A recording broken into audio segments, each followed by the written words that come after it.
السلام علیکم پیارے بچوں، میں ہوں آپ کی ٹیچر تطہیر فاطمہ۔ آج ہم پڑھیں گے جے ایم پبلشرز کی اردو کا دوسرا قدم۔ پیارے بچوں، کیسے ہیں آپ؟ امید کرتی ہوں آپ خیریت سے ہوں گے۔ پیارے بچوں، آج کا ہمارا سبق ہے لالچ بری بلا ہے۔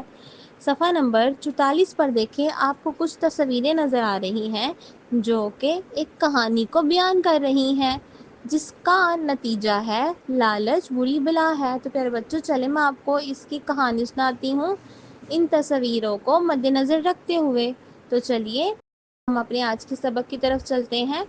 پیارے بچوں، ایک دن ایک کتا گوشت کا ٹکڑا منہ میں پکڑے جا رہا تھا۔ جیسے کہ آپ تصویر نمبر 1 میں دیکھ رہے ہیں کہ کتے کے منہ میں گوشت کا ٹکڑا ہے اور وہ جا رہا ہے، اور راستے میں اسے ایک ندی نظر آئی۔ کتے نے ندی کے پل سے گزرنا شروع کیا۔ تصویر نمبر 2 میں دیکھ رہے ہیں کہ آپ کو کتا ندی کے پل سے گزرتا ہوا دکھائی دے رہا ہے۔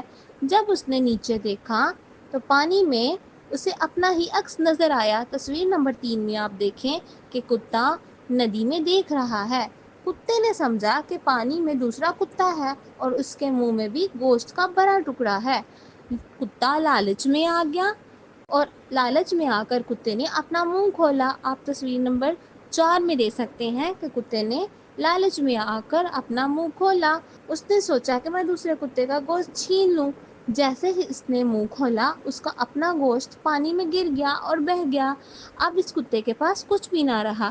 تصویر نمبر 5 میں آپ دیکھ سکتے ہیں کہ کتا بہت اداس ہے کیونکہ اب اس کے پاس گوشت کا اپنا ٹکڑا بھی نہیں رہا اور پانی میں گرا ہوا ٹکڑا وہ اٹھا نہیں سکتا تھا۔ تو ہم کہہ سکتے ہیں کہ لالچ بری بلا ہے۔